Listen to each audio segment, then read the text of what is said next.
This is week 1, class 2, where I'm going to be covering basic transformations and working with primitives with polymodeling. Today we're actually going to start working in Blender, and we're going to be modeling a cupcake. I came prepared. I got a cupcake for education.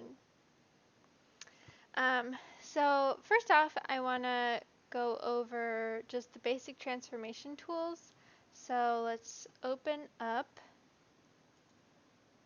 Blender. So I'm going to just show just general transformation tools and hotkeys with this cube before we get started on our cupcake. There are 3 basic transformations. That's rotate, scale, and move/grab. So the hotkeys for each of those are conveniently the first letter of their words. So if I click on my cube here and I hit R, you can see it's rotating, so R for rotate. If I hit S for scale, and then G for grab, we have our box moving around the screen. So let's start off with working with the grab tool. Once I hit G for grab, the box automatically snaps to my mouse. So wherever my mouse cursor is, the box is following. If I made a mistake and I don't actually want to move it somewhere, I can hit escape. And it'll spring back to the middle. And then again, I'm going to hit G for grab, move it around. You might notice if you try to navigate around your screen, you're locked in place. So this might be a time where you use an orthographic view by hitting that tilde button. Otherwise, just position your camera somewhere where you can see pretty well and then hit G. You might notice when I'm moving my box around, it's a little difficult to follow of where it actually is in that 3D space. So we have an x-axis, the y-axis, and the z-axis. If you imagine the x and y, or I think it'd be this way. So x is the red, y is the green. You imagine this as like one of the graphs from math class. This is your piece of paper. And then we have now the z-axis going up and down, so that'd be like your pencil. So it's creating a 3D space. When I hit G and move this around, it's moving in all 3 of those dimensions.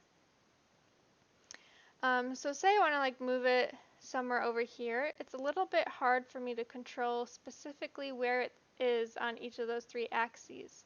So we have more hotkeys that can help us be more specific with where we're moving our objects. The first way I'm going to show you uses that middle mouse button.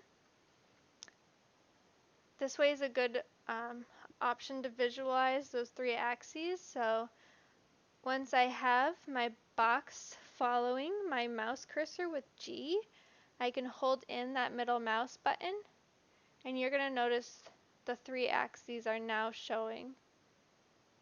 And if I move my box around while holding down the middle mouse button, it's snapping to one of those 3 axes. So if I wanted to use it on the y-axis, I can snap it to that one. Same with x, same with z. Say I've made my decision and I want the x-axis, I can slide it onto that, let go of that middle mouse button, and now my cube can only travel along that axis. And then to finalize my move, I'm just going to hit left click. So nothing's finalized until I hit that left click button, and now we've moved our box. The more efficient way that I'm going to encourage everyone to use is to just use the hotkey for each of the 3 axes. So you have X, Y, Z. which are conveniently letters of the alphabet that are on our keyboard. So let's hit G again to get our grab on. And now if you hit one of those three letters on the keyboard, so X, you can see is snapping our cube to X, Y snaps to Y, Z snaps to Z. So this is the exact same with our other basic transformations. So I'm going to cancel this one by hitting escape. If I wanted to confirm it, I would left click. So I'm hitting escape. And now just to show you with rotate, just hitting R, I'm not really sure how the box is rotating. If I hit Y, you can see it's only going around Y, X around X, Z around Z. And then same with scale. So scale S is the hotkey. Automatically, everything is just scaling up proportionally, so everything's going up equally. If I only want to adjust the height, I can hit Z. Width, I would hit X. Depth, I would hit Y. And often when you're using scale mode, you might want to move two directions at a time. So say I just want to increase this square to be like a really big flat square. So like maybe I'm doing like a table surface. So I want a thin but large square. So if I want to keep these square proportions, I want to make sure I'm moving both the X and Y direction at the same time. If I go in, hit S, try to scale it in Y, then go hit S, try to scale it in X, I can make an approximation, but that's inefficient and less accurate. So I'm hitting undo right now, so Control Z, Control Z. So I want to scale two directions at once. To do that, again, I'm going to turn on the transformation by hitting the hotkey, so scale is S. And now I want it to scale in two directions, and there are three, so I want to tell it to not use one. So I want X and Y, but not Z. So I'm going to tell Blender to not scale in Z, and not is shift in this scenario. So if I hold down Shift Z, so I just press that, I let go of it, and now I'm just dragging my mouse around, and you can see I am increasing in X and Y, but Z is staying the same. So I'll do that one more time. So S, I want to move up in X and Y, and not Z, so Shift Z. So hold those down at the same time, I let go right away, and now you can see I'm only scaling in X and Y. So those are all the hotkeys you'll be using for those basic transformations. So now let's actually get started in creating our cupcake. First let's delete this cube. So more hotkeys really quick. There are three ways to delete this. You can either right click, go down to delete.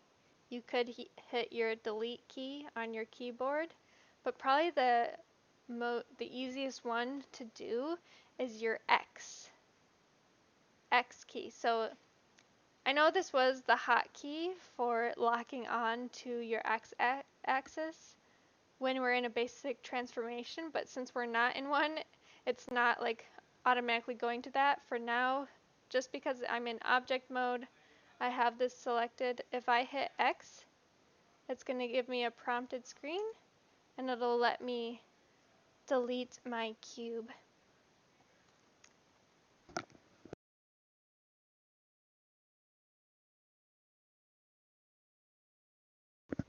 Okay, so let's start with our cupcake. Let me bring up my face so we can take a look at my cupcake. So here is our cupcake. When we are modeling an object, we want to kind of take a look at the general shape of it. So I'm going to split this up into 3 different sections. I have the paper, the cup part, I have the cake part, and then I have the frosting. Let's start off with the cup part. So pretend you don't see anything else. There we go. Oh god. So this kind of looks like a cylinder. So I already know like what kind of primitives Blender has at my disposal, and this looks the most like a cylinder to me. So that's the primitive we'll start off with. There's one other detail I want to note, and it's the little like zigzag lines. Can this show the zigzag a little bit? I'm gonna like drop this on my keyboard. So you have those zigzags. So that's gonna be handy later, like when we're making this, because I want to capture this detail, and with a little bit of planning I can make my life easier for actually creating them. So as you get used to using Blender, you'll realize like what to plan for, but everything is like, you can always like go back if you didn't plan properly. So also just like recreating the same thing over and over again will let you realize what you should actually be planning for. So let's start with this cupcake. So cylinder, and I'm keeping these lines in mind when I'm creating it, which will be relevant just in a sec. And I need to move my face to not be in this corner for a little bit. I go over here. Okay, let me make sure my music's still playing. It is. Okay, we're fine. Everything's going smoothly. So to add our cylinder, or to add anything into our scene, we want to hit Shift A. And that's going to bring up a little menu. This is how you would add anything to the viewport. For now, we want to look at that mesh section. In a couple weeks, we're going to do something down in curve or surface, which is just a different way of modeling. So today we're doing poly modeling with primitives, which is the same as mesh. So this will become clear again as you're working with this, but just know that there are various ways of modeling. So polygons create a mesh.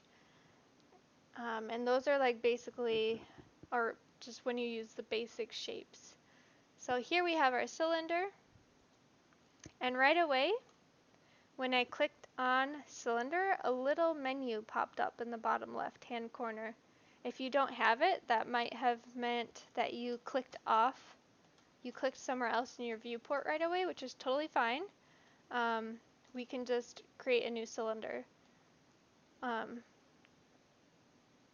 So let's just delete this really quick. So I'm hitting X, then hitting delete, and then going to Shift A and getting my cylinder. So now I can get into that menu and I can change some of the settings. So these are like the presets of the shape. It's kind of defining what the primitive is that you want to use. So that's why the menu went away. It thinks you're done with defining your basic primitive, and it's going to like let you move on. But we weren't ready. Normally when you're making your primitive, you want to do as low poly as possible. So that's what this first section is, the vertices. You can see there's like little squares. So the amount of squares on there, or I guess these are rectangles, is the amount of polys we have. And usually you want to keep a lower poly count so that it's easier both on you working in Maya or Blender. And also if you're designing this for a game, you don't want this cupcake that's extremely high poly, like extremely high detail and very taxing on your game engine. So usually you want to do low poly. You can make it look more exact later on. In this case though, because we're just doing a still life and we want it to look really good close up, as realistic as possible, we can go a little bit higher. And because I know I want to do those zigzags, so those stripes, those like lines I mentioned, I can use the line that this is making to create that. So I'm going to have a higher count than usual, just so that I can get that zigzag effect. So I'm going to put mine at 50, and then radius and depth are going to be measurements of our cupcake. So you can see it's 1 m, so meter, that's a real life measurement. I recommend working in the metric system, but if you need to go to imperial, you can go here on the right side where our properties are. So it's a cone with like a spyglass. If you hit that and then units, you can change which system you're in. So I'm going to keep mine in metric, and then I like keeping a ruler with me. I'm usually not actually like measuring the real object. It would be helpful to do that, but it just helps me like visualize. If you're not familiar with metric, you can better visualize. Otherwise, you can work from, if you don't have a real cupcake, you can work with a reference image and just keep referring back to that. But you should be working from reference. It's good practice because you might find out you don't actually know what a cupcake looks like. So radius was 5 centimeters. My depth, this smells so good. My depth is 3.5. 3.5 centimeter. Oh my god, it's so small. Here we come. So if you don't want to like go through the hassle of zooming, this is when you might want to do tilde, view selected. And then we zoom right in. And then one thing to point out is our cap fill type. Right now, we have an n-gon. So usually we want to be working with polygons, so that's 4 sides, and n-gon is just an unknown number of sides. If I show you, we'll be working in this mode in a bit, but if I just show you that really quick, this is an n-gon, so it's not a square. I'm going to delete this just to show you guys the other options that could come up. You guys don't need to delete yours. Pop. So there's also a nothing option, so if you look at that, it just gets rid of those caps. And then we have a triangle fan option, which will probably be useful for a different object you might create in the future. And this one, if you look at the structure, you can see it made like pie slices. So this is giving you extra information to work with. Again, whether you have this or not depends on the object. It depends on if you are going to be making alterations to that end part. And since like our cylinder is just flat and flat, pretend the cake isn't there, we don't need to have the pie slices. So I'm going to delete again in object mode. The cupcake smells so good. Okay, so we are going to do n-gon, and that's pretty much all we want to change. Each primitive is going to have different information on this top section, and that's what you want to adjust. And you can see it's been transferring over each time I've created. Is this seriously? Good practice, remember, is to label as we're going along. So scenario may come up. So right now I'm modeling my cupcake, which is based off a cylinder, but maybe in the future I'd model like a mug, and I'd probably use a cylinder for that as well. So instead of having multiple cylinders listed on the right side, I want to make sure I am labeling. Okay, so I just double clicked that and then just typed in the new name and hit enter. And then one more thing actually before we start editing, you might notice that when I'm zooming into my cylinder, it's kind of disappearing and showing me the inside, and that's because Blender thought I would be working in a much bigger scale than I am. but since I'm doing small cupcakes, I need to let Blender know that I'm at a smaller scale. So this is a new hotkey to fix this. This one might be harder to remember because you might not have to do this very often, but it's N, so N for need help. And you're gonna see when I hit N, a screen comes up here on the upper right hand corner. If I hit N again, it disappears, and you can see there's an arrow. So if you don't remember the hotkey, you can at least remember that this arrow is what the hotkey is bringing up. So N brings up a few more menus, and we want view. And those first few are about clipping. So this is what's happening, is it's clipping a certain area like in front of us and a certain area way far away, just to save your computer some power. But since we'll be so small, let's make our clip start a little bit smaller. So you can see once I type in a few more zeros, then I can actually zoom in. If you ever have the scenario where like, that sounds too much. If you ever have like your objects disappearing in space, you might have to adjust your clip end. You probably won't because that's a really large number, but just so you know that it's not an issue with your scene, it's just what it's actually allowing you to see. So I'm going to hit N to close out of that, and now we'll edit our cupcake cup. So I'm going to hit Tab. I just remembered why it's so big. It's radius. It's not diameter. Big brain. Big brain, everyone. Oh my gosh. I'm going to make a new one. See, the repetition. I'm just teaching you guys to repeat yourselves.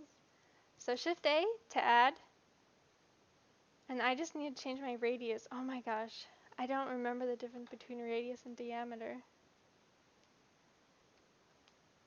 Oh my gosh. I'm so ashamed. So 2.5.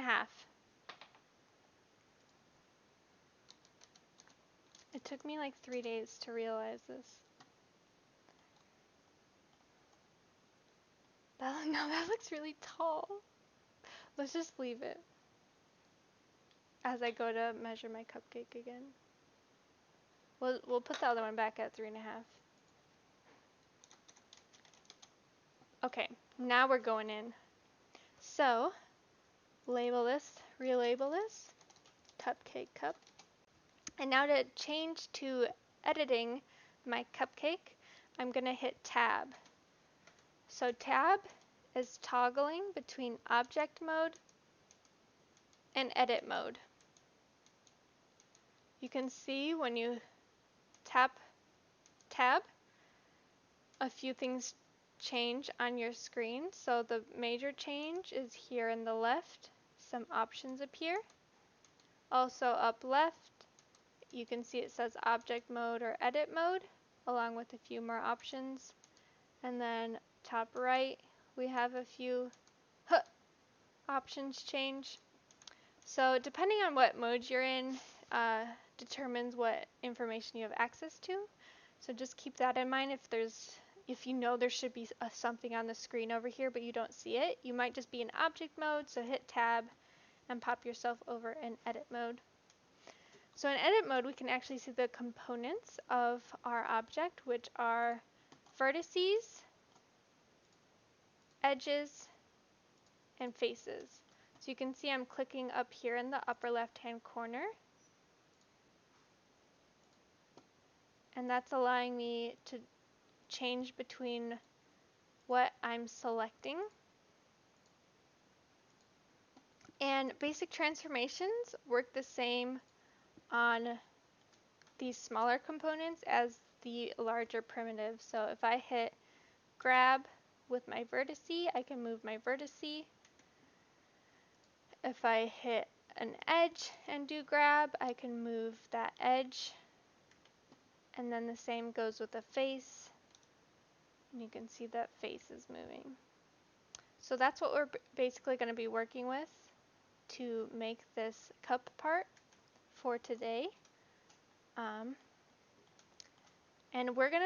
you might change between which component you're working with, but for now I'm just going to be working with vertices just to teach you these different ways that you can select the various items.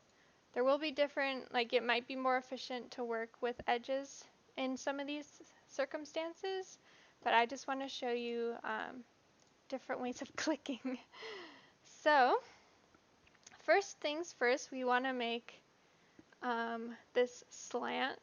So if you imagine this now as your cylinder, that top cap is a bigger circle than that bottom cap. So we want to grab all of these bottom vertices and scale them down so that we can have a smaller circle. So one way to grab all of your vertices, so for now I've just been left clicking and that only gives me one selection.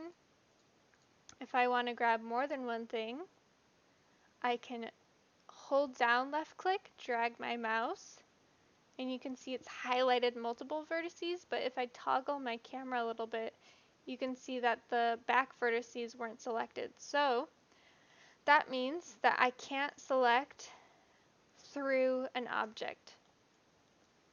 There is a way to turn that on though, which will be helpful in the future.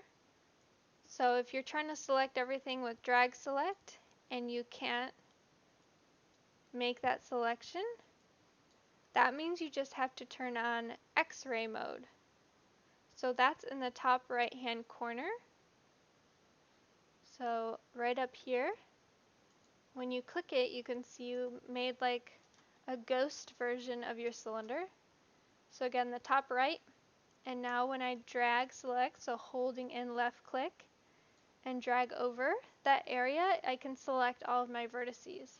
If you're holding down left click and dragging and nothing's happening, hit B for box select, and you should be able to do the drag select.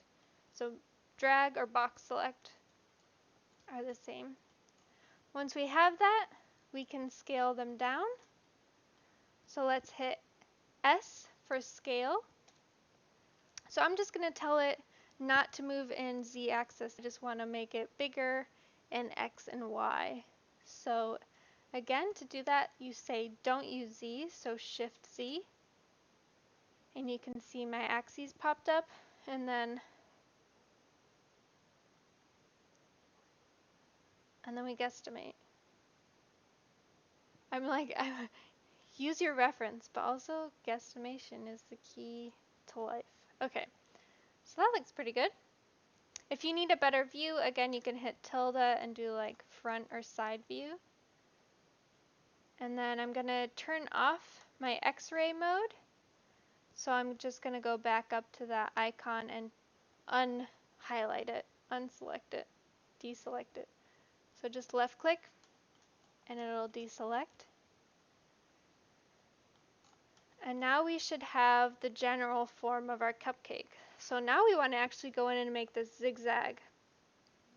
So we want to grab every other one of these lines. So technically in this scenario you could go in and select with edge select, but again I just want to show you more ways of selection, so I'm going to stay in vertex mode.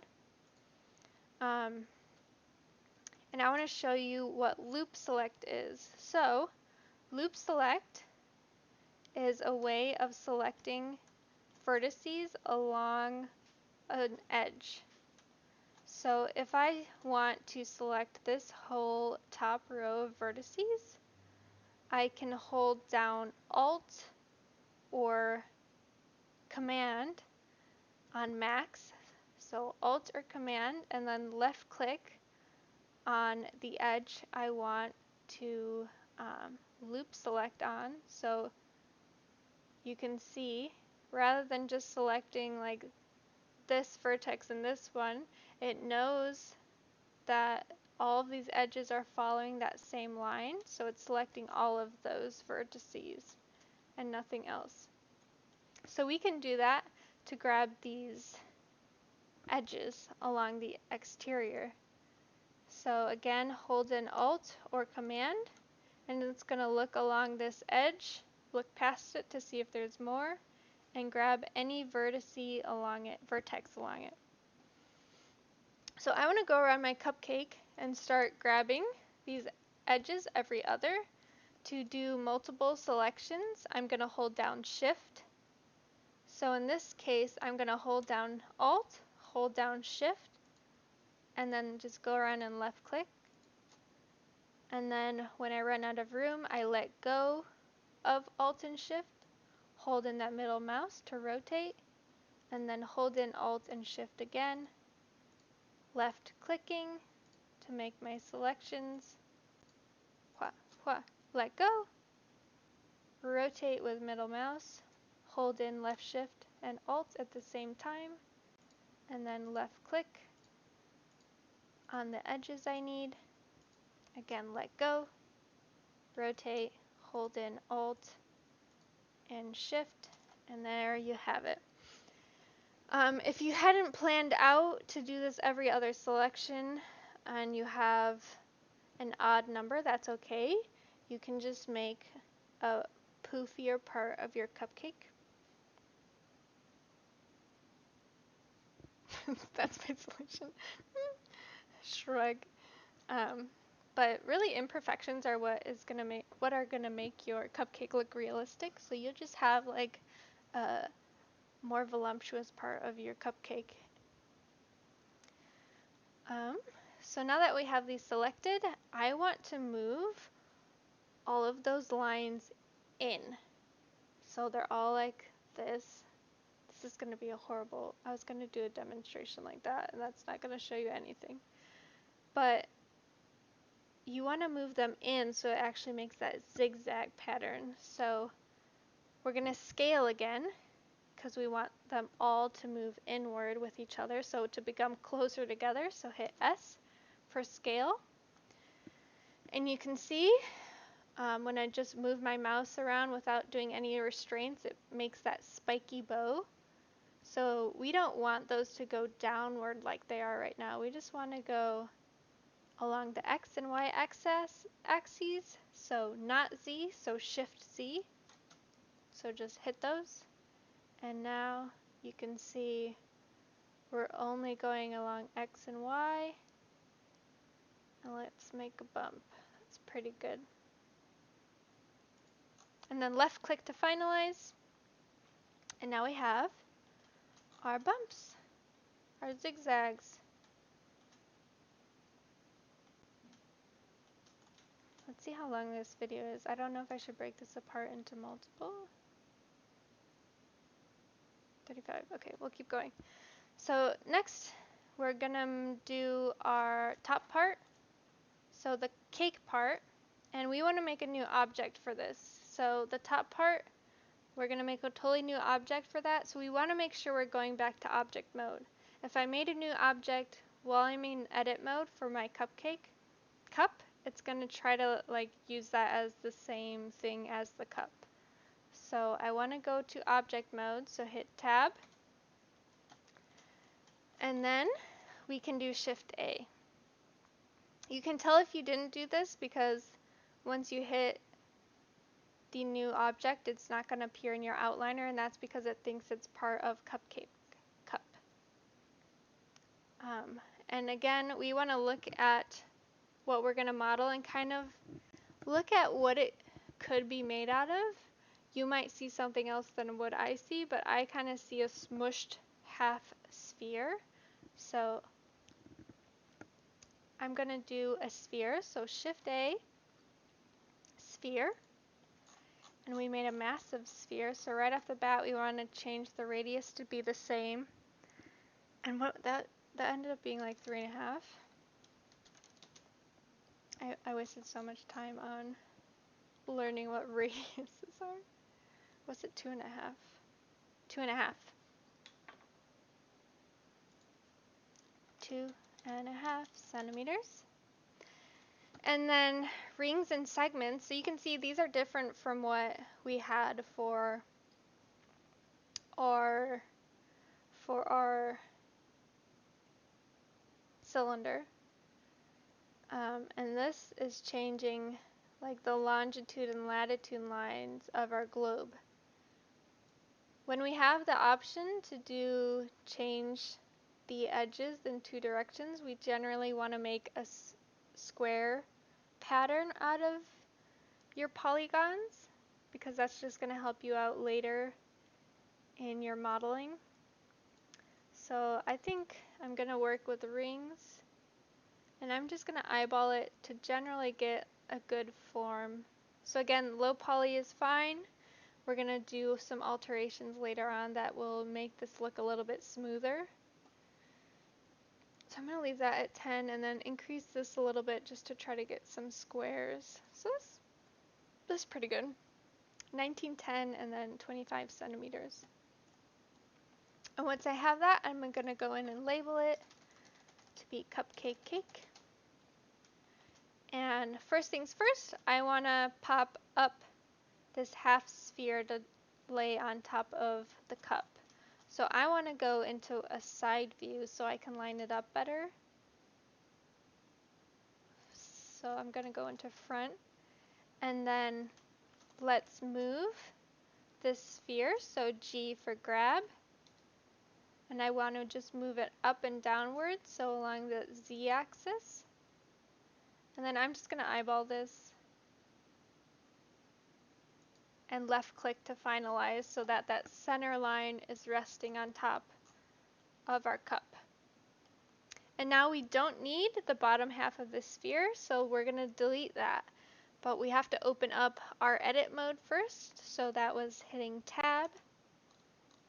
And then we can do any type of selection you've enjoyed the most so far.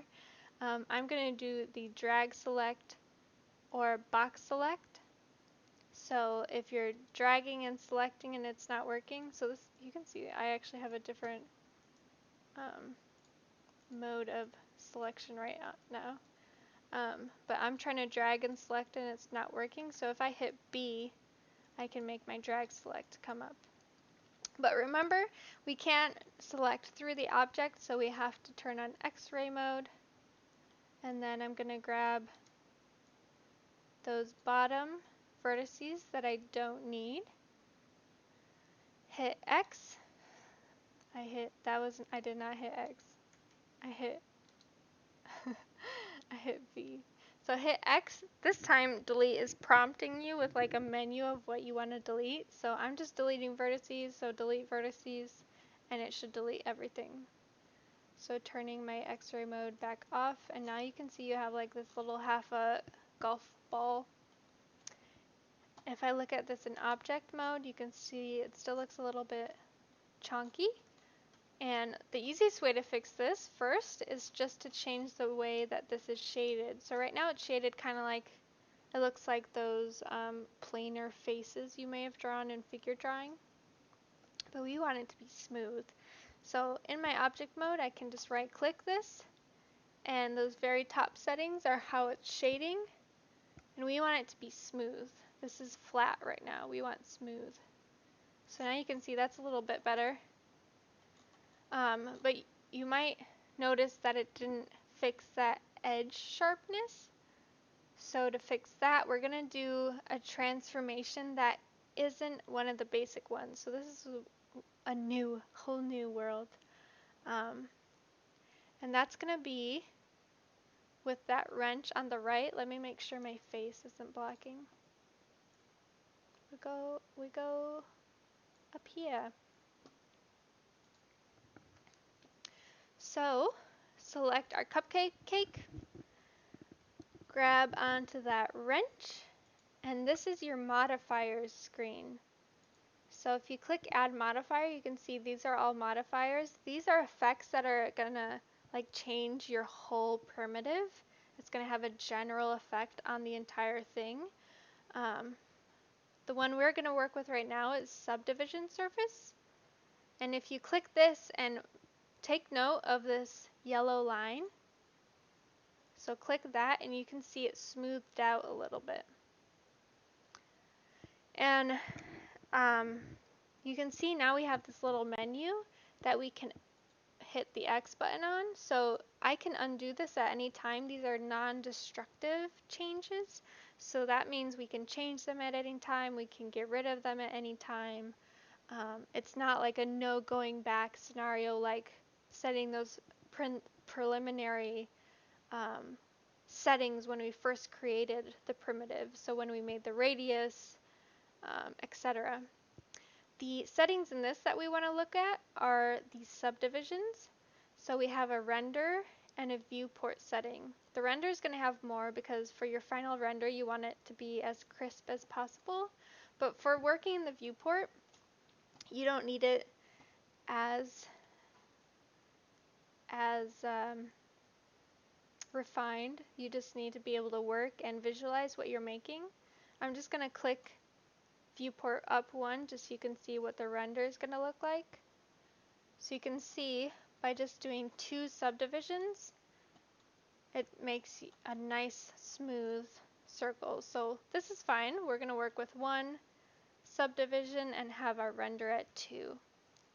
So now let's go into edit mode to see what happened to the geometry with, so our mesh, our polygon mesh, what happened with this modifier. So hit tab and you can see we have like an X-ray version of that mesh and the shaded version beneath it. So this is what you see, but this is the reality of the mesh.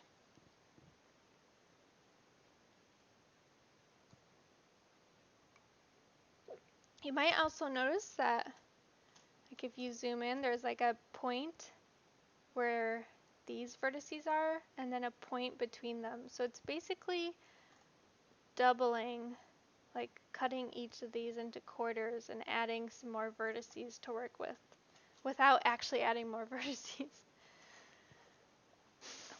So to work with our sphere, first we're going to do a little bit of basic transformations, and then I'm going to introduce one more new way of making some changes. So first I want to make this look like it's like puffing out from that the cup. So I'm going to grab this row of vertices. So either you can drag select, so B box drag with, make sure your X-ray's on. You can do loop select as well. So that was with Alt or Command. And I just hit along the edge that I want it to follow along. So again, you can see this follows it up and down, and this follows it all around my object. And then I want to scale this outward to make it look fluffier down there, so scale, but I don't want to scale up and down, so not Z, Shift Z, and you can see our geometry is changing to be very pointy, but the actual object beneath still keeps that keeps that smooth shape. So I'm going to move it out a little bit. It looks a little bit wonky right now, but now I want to just move that whole row downwards. So I'm going to hit grab, and I want to move it up and down. So I want Z. So move it down a bit.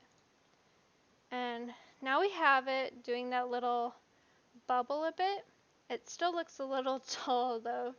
So this is where I'm going to start working with the new way of moving stuff around, and this is called proportional selection. So I'm just going to grab one vertex, only one, and this is going to, with proportional selection, it's going to allow me to influence the vertices around it. So just with normal selection, what I have right now, if I hit G and move this around, you can see in the actual mesh that only that one point is moving. But if I turn on proportional selection, which is O, so first you want to make sure you don't have a basic transformation activated, so hit escape. And now if I hit O and I hit G, you can see my whole cupcake is somehow moving now, even though I only have one vertice selected. You can see I have my proportional editing selected right here because the icon for it is highlighted. So we have O to match that circle. And if you hit O again, it'll turn it off, it'll gray it out. So we want it to be blue. And then I want to figure out why it's moving everything. So if I hit G and move my mouse around, it's moving everything. So that means that my area of influence is too big. And if you look up here in the upper left hand corner where it says proportional size, that's how big like your brush is for your selection. To change that, you're going to scroll your mouse wheel so you can see I'm scrolling down right now. It's making my size bigger. So if I start scrolling up, you can see now my cupcake's moving because there's a circle entering my screen that is showing that it's not influencing as many vertices. So you just need to, the first time you use it, you're going to need to scroll for a while and just get your area of influence small enough so that you can only affect those top few vertices.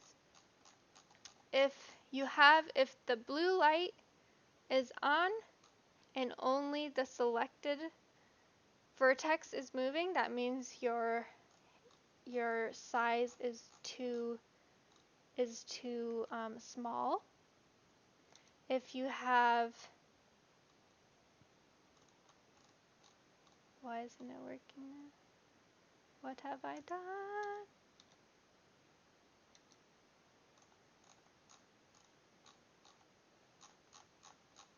There we go. I had it like way into the zeros so that it didn't show up. And then if everything is moving like besides that one selection, that means it's too large. So now I'm just going to start going around the cupcake. I'm going to flatten mine out a bit first. And then just grab different areas. So I'm left clicking a vertex, hitting G for grab, and then scaling my area of influence however I want it to be, moving that mesh a little bit just to add some inconsistencies. You can add some restraints if you want, but I'm being a little bit loose with how I'm doing it just to add a little bit of more dynamic randomness.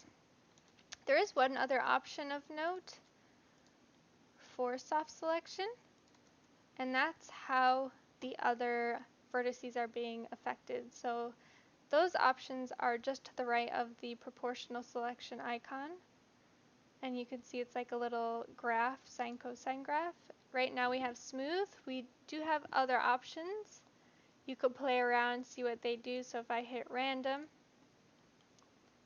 select one of my vertices, hit G for grab, and start moving, you can see random other vertices are moving around. So if you want a little bit like messier of a mesh, you can go in with random, or if you want to keep it smooth, you can just work with your smooth tool. So go around, the process is left clicking, hitting G for grab, and then you can scale it with your scroll wheel and then just move it to add a little bit of fluctuations so it doesn't look like a weird fake plastic cupcake. And then to get a better view of it so this mesh isn't blocking it, you can just hit tab to get into your object mode, and then you can see it looks a little bit more organic. So last thing we want to do is to kind of get this cup part to match the organicness of that upper part. So I want to go in and add some more vertices to this bottom part just so that I can do a little bit of soft selection down there. So this is we've had basic transformation. We used one modifier and now we're going to use one other way of doing alterations. So let's go into edit mode of the cup. So hit tab. And we want to add more vertices. So if I tried to use soft selection on one of these, you can see it's only moving like the up, the top, or the bottom. We can't really have an effect on these straight edges. So I want to add more vertices to move around. And to do that, I'm going to use loop cut. So this is the way to add more, more info to work with. So if you didn't have enough when you first made the primitive, you could go in now and add some more subdivisions. So when I have that selected with left click and hover over my primitive, you can see a guideline appears. If I left click, that menu screen comes up in the bottom left hand corner. That is asking you how you want to use your loop cut. So you can change number of cuts, and this is what we want to be working with right now. And you can see it's kind of jumping to a halfway point with one, but we can also cut it into thirds, etc.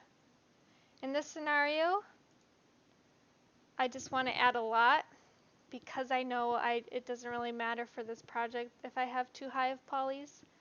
And I'm just going to try to keep those square proportioned polys going for this.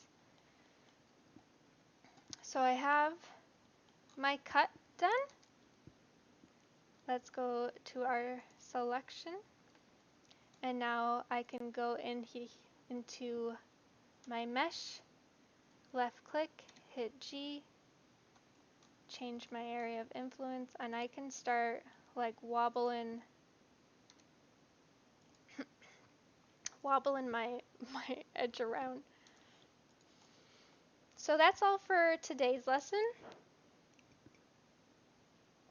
We went over basic transformation tools, different ways of selecting, different ways of moving things, either just alone, so like a single selection, or with proportional selection. And then we just used a modifier called soft selection, and we used the cut tool. Next class, we'll add a bit more detail to this cup part so it looks a little bit smoother. So if we look at the actual cupcake, like it's not so sharp, so we're going to smooth this down, and then we'll add the frosting. So that's all for today. I'll see you guys next week.